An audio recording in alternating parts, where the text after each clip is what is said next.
Hello friends, welcome back to my channel.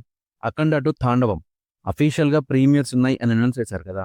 So మా దగ్గర చూద్దాం అనుకున్నా, బట్ మా వాళ్ళు లేదనేసరికి విజయవాడలో బుక్ చేసుకున్నా.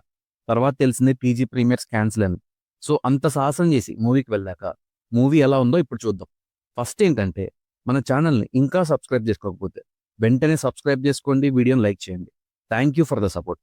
మూవీ ఎలా స్టార్ట్ అవుతుందంటే, అఖండ మూవీ రీక్యాప్తో స్టార్ట్ అవుతుంది.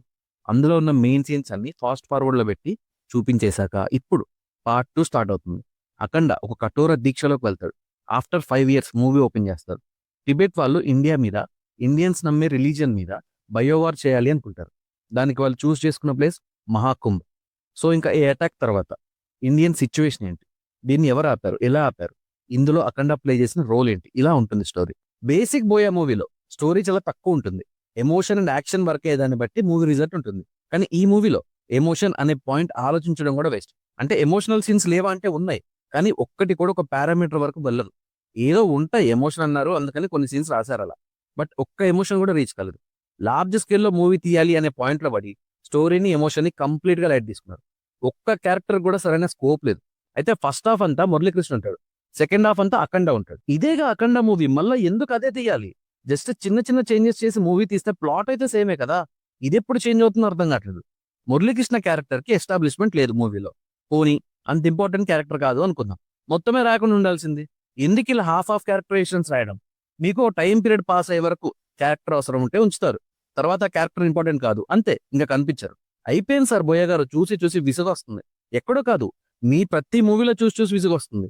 మంచి సినిమా తీసామని మీరు కాదు అనుకోవాల్సింది, మేము అనుకోవాలి. కంప్లీట్ ట్రోల్ మెటీరియల్ తప్ప ఏముంది ఇక్కడ? సనాతన ధర్మం కాన్సెప్ట్ తీసుకున్నారు, ఓకే.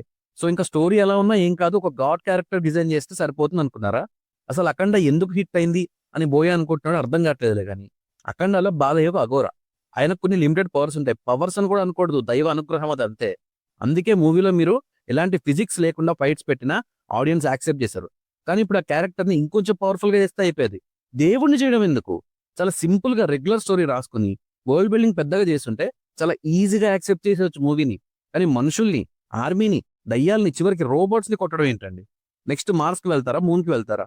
అఖండ వచ్చిన టైంలో థియేటర్స్ రీఓపెన్ అయ్యాయి. అలాంటి టైంలో మాస్ బాలియని విట్నెస్ చేశారు, కనుక అది ఆ రేంజ్ హిట్. ఇప్పుడు సిచ్యువేషన్ అది కాదు కదా. మరి మీ కాన్ఫిడెన్స్ ఏంటి? అసలు అఖండ తర్వాత మీ స్టోరీ టెల్లింగ్ కంప్లీట్ గా ఫ్లాట్ అయిపోయింది. అసలు కొంచెం కూడా గ్రోత్ లేదు. లాస్ట్ మూవీ రిజల్ట్ చూసాకైనా అది అర్థమై ఉండాలి కదా. ఇక మీ ఫార్మాట్ చేంజ్ చేసుకోవాల్సిన టైం వచ్చింది. లేదు ఇలానే ఉంటా అంటే నెక్స్ట్ మూవీతో అయిపోతుంది, అదే లాస్ట్. ఇంకా అసలు ఆది పిని సెట్ ఎందుకు? ఫస్ట్ హాఫ్ లో కంప్లీట్ గా లేని క్యారెక్టర్ ని సెకండ్ హాఫ్ లో ఒకేసారి ఇంట్రొడ్యూస్ చేశారు. ఏం లేదు, సింపుల్ గా అఖండ రేంజ్ బియాండ్ అని చూపించాలి అనే ఇంటెన్షన్ తప్ప, పోనీ ఆది క్యారెక్టర్ ఏమైనా పవర్ఫుల్ గా ఉందా? అది కూడా లేదు. ఒకప్పుడు ఒక ప్లేస్ ని కాపాడే సిచ్యువేషన్ ఉండేది, ఇప్పుడు డైరెక్ట్ ఇంటర్నేషనల్ కి వెళ్ళింది. నెక్స్ట్ ఇంకా మార్సే మిగిలింది. ఎంత పవర్ఫుల్ అయినా మరీ ఏది పడుతుంది చూపించడమేనా? ఓవర్ పవర్డ్ గా చూపిస్తున్నాం అని అనిపించలేదా? బికాజ్ మీరు ఏదైనా క్లారిటీ ఇచ్చారా క్యారెక్టర్ గురించి, ఎందుకు ఓవర్ పవర్ఫుల్ అని? కఠోర దీక్ష, ఇంకంతే అయిపోయింది. నేను రాసుకోవాలి మిగిలిన స్క్రిప్ట్. ఇప్పుడు ఎలివేషన్స్ కోసం క్యారెక్టర్స్ యూజ్ చేస్తున్నారా, మూవీ ఎస్టాబ్లిష్మెంట్ కోసం యూజ్ చేస్తున్నారా అనే పాయింట్ రీచెక్ చేసుకోకపోతే చాలా కష్టం. And Thaman too bad BGM. అసలు బీజిఎం అనరు దాన్ని, లౌడ్ సౌండ్ పెట్టేసి బేసిక్ వదిలేస్తే that's not BGM, not at all.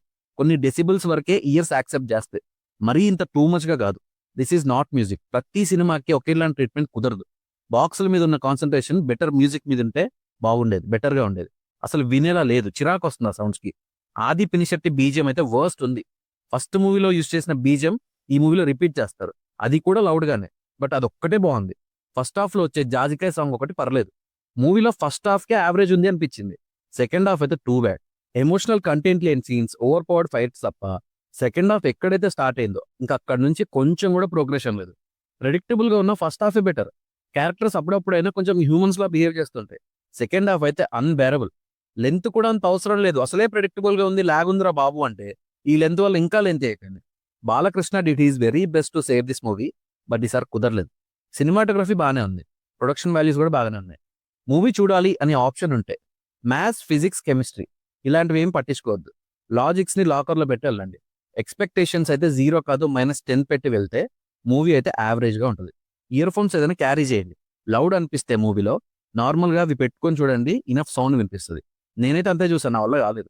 నాకైతే మూవీ నచ్చిందా లేదంటే నచ్చలేదు. మీరు చూస్తే మీకేమనిపించిందో నా కామెంట్స్ లో మెన్షన్ చేయండి. నా రివ్యూ నచ్చితే సబ్స్క్రైబ్ చేసుకోండి. Thank you for watching.